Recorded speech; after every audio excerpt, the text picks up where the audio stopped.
네, 답답한 정치, 고여있는 정치, 묵은 정치는 가라. 여의도 정치의 젊은 피가 떴다. 매주 월요일 여야 젊은 정치인과 함께 전국의 뜨거운 현안 들여다보는 박성민, 이준석, 박성민의 정치사이다.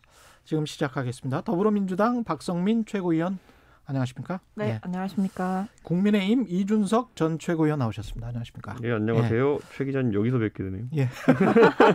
반갑습니다. 네. 이준석 최고위원은 예, 몇 번 뵀죠, 우리. 예. 경제쇼나. 예.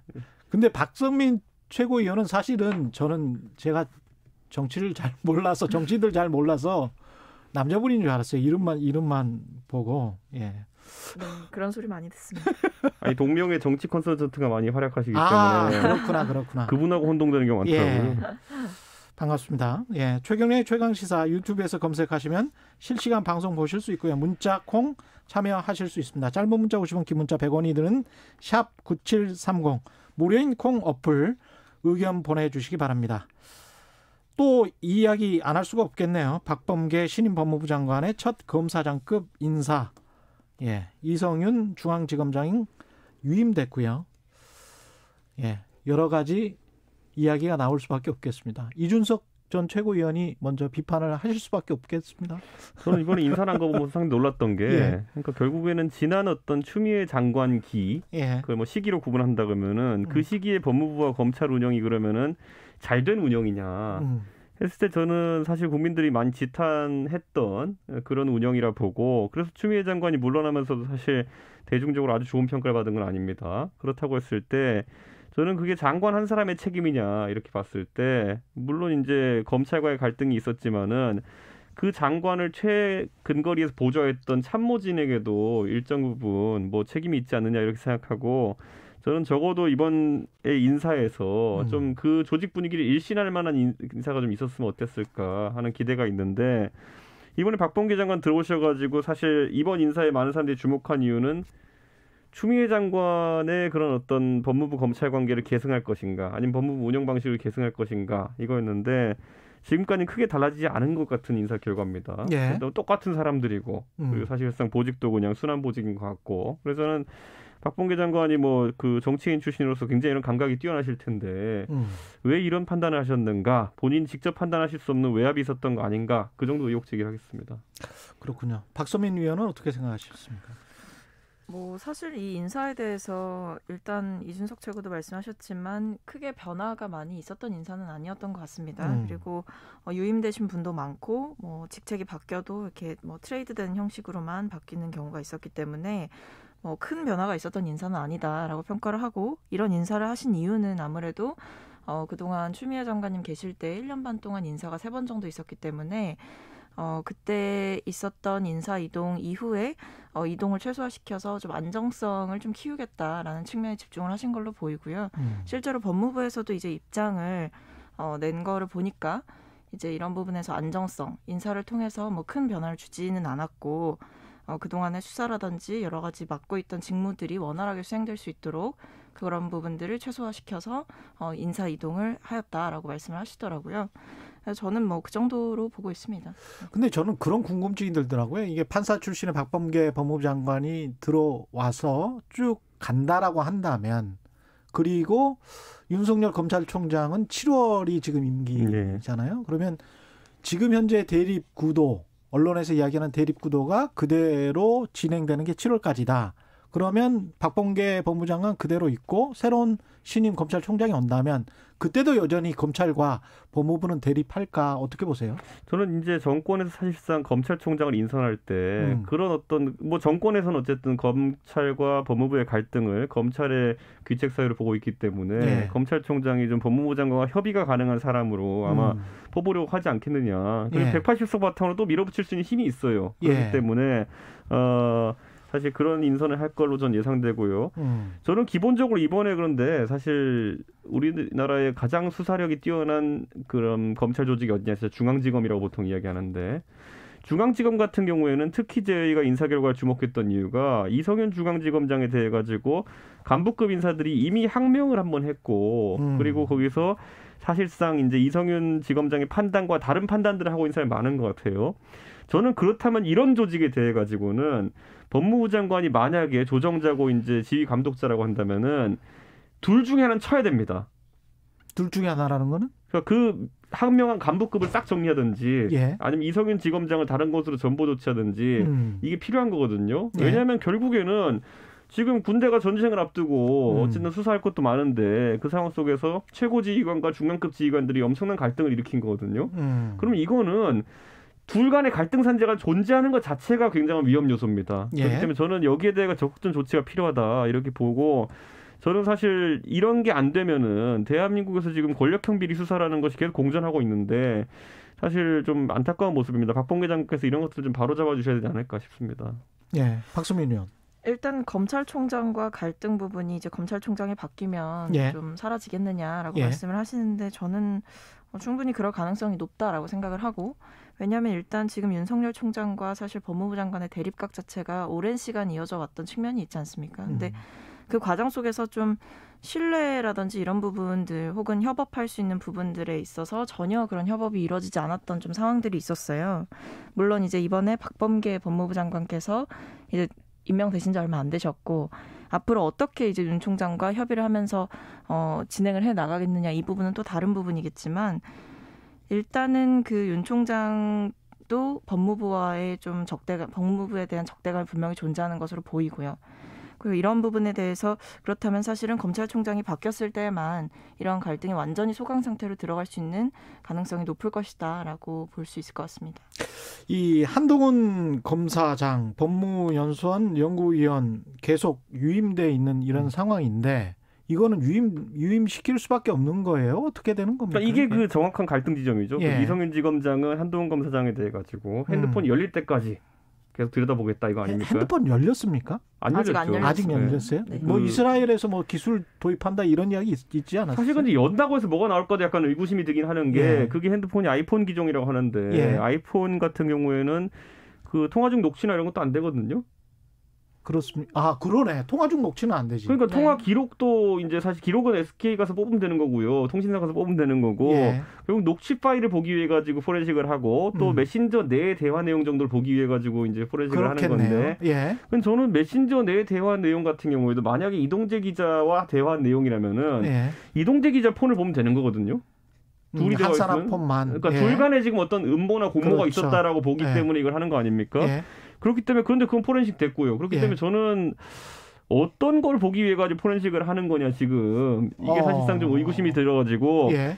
이걸 좀 이성윤 지검장이 대중에게 설득력 있게 설명 못하면은 결국에는 그냥 한동훈이라는 사람의 핸드폰을 세세하게 들여다보고 싶다. 즉 별건 수사에 대한 의지를 보이는 것처럼 비춰질 수 있기 때문에 이게 별건 수사.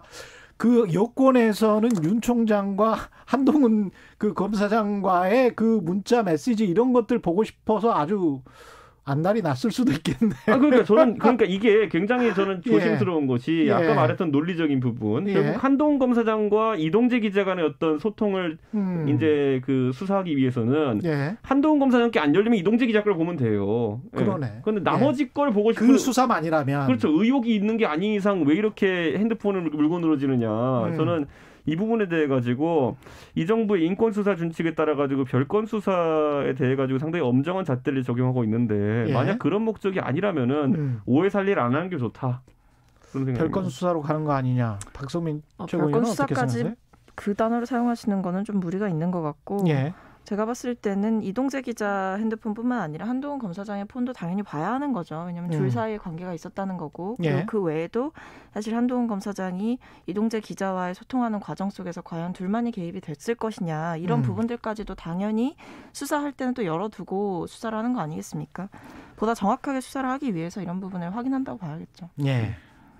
예. 검찰 이야기는 여기까지 하고요. 네. 임성근 부장판사 녹취록 공개 파장 법관 탄핵 후폭풍 여러 가지 이야기가 나올 것 같은데 당장 지금 현재 논란의 핵심은 임성근 부장판사가 아니고 김명수 대법원장으로 옮겨간 것 같습니다. 네, 그래서 저는 최근에 이제 언론 보도를 보면은 저희 당의 국민의힘 내부의 일부 인사들이 익명으로 인터뷰를 하면서 뭐 김명수 대법원장을 탄핵하거나 아니면 사퇴시킨다면 더한 사람이 올 수 있으니까 뭐 그렇게 하면 안 된다 이런 식의 이야기를 하는 사람들이 있거든요. 예.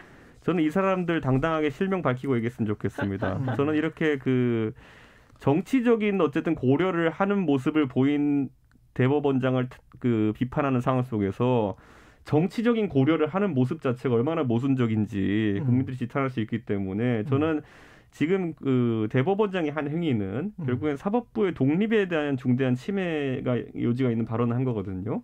그렇기 때문에 좌고우면하지 말고 김명수 대법원장에 대해서 탄핵 요구든지 아니면은 자진 사퇴 요구든지 강하게 밀고 나가야 된다. 저는 이렇게 생각합니다. 탄핵은 못 하는 거 아니에요? 지금 의석수를 보면? 의석수가 적은데 우리는 대통령 탄핵도 경험했습니다. 그 당시에 민주당이 과반 의석도 보유하지 못했었는데 대통령 탄핵을 230석인가요? 그렇게 했었잖아요.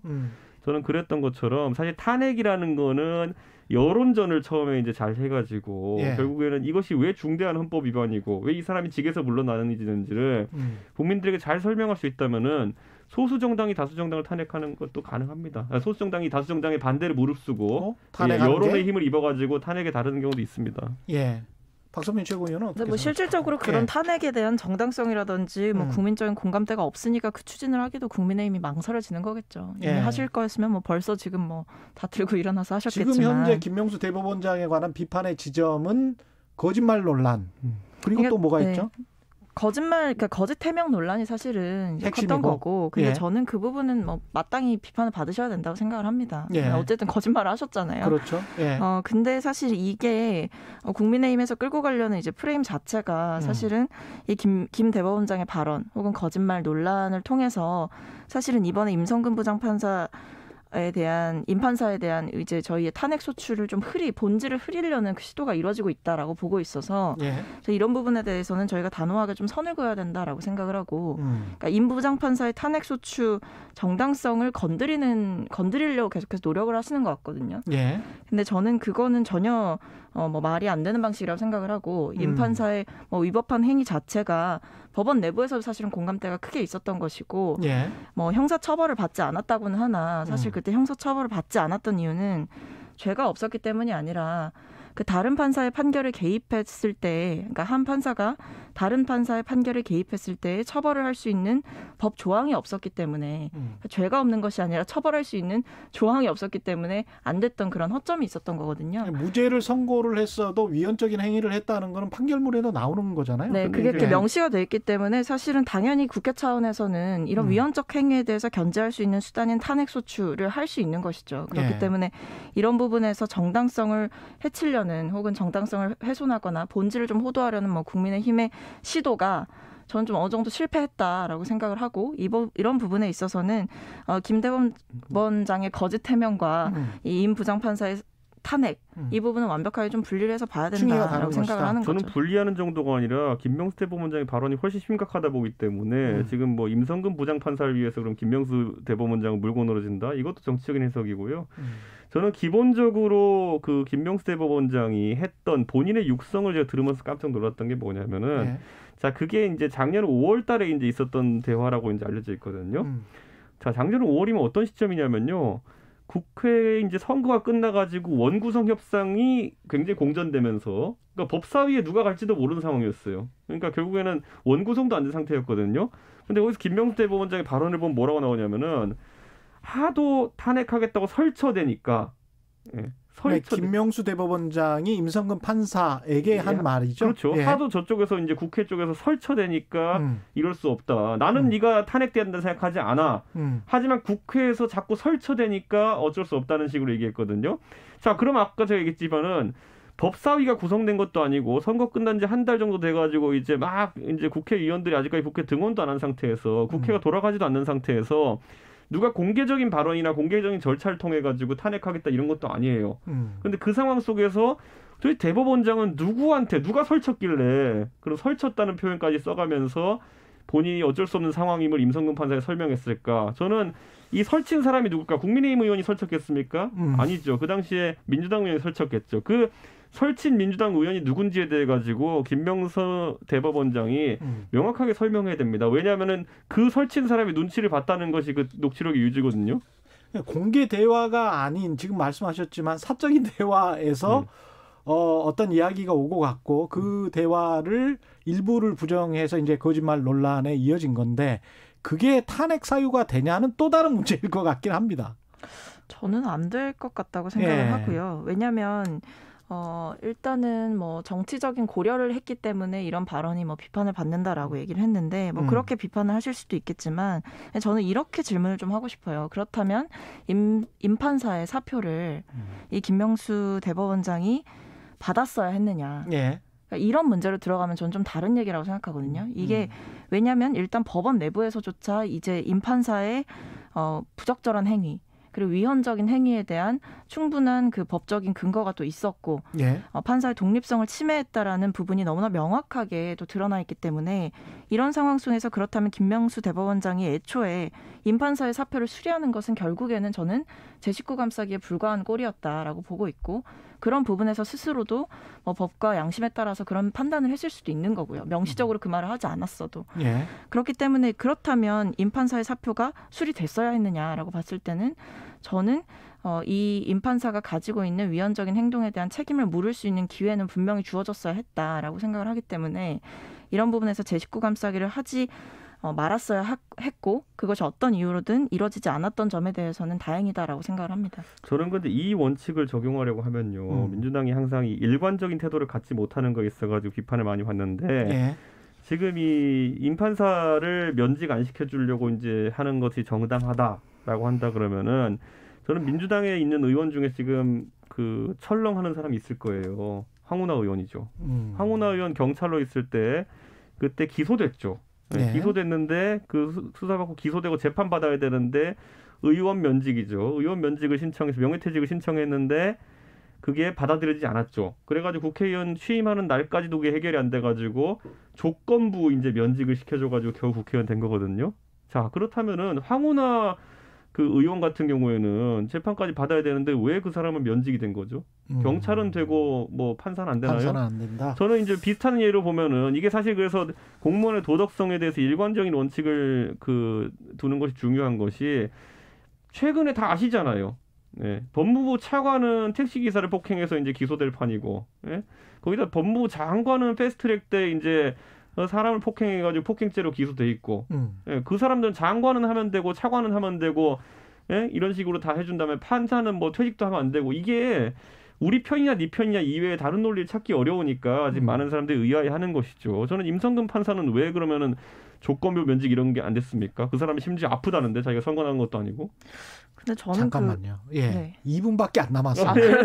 우리 이제 재보궐 선거 이야기 합시다. 네. 서울시장 네. 이야기. 예. 아니 저 한마디만 할게요. 한마디만 하세요. 예. 네, 황운하 의원과 이 임판사는 좀 수평적으로 놓고 볼 수 있는 상황은 아닌 것 같고 이제 수사를 받고 있는 상황, 그러니까 다툼의 여지가 있는 상황이고 하나는 이제 위헌적인 행위라는 것이 이제 법원 내부에서조차 판결문에 명시가 되거나 법관 대표자회의에서 명시가 된 부분이 있다. 이 부분에 대해서는 결론이 났다. 라는 그 차이가 있다는 거죠. 황운하는 기소됐어요. 끝났어요.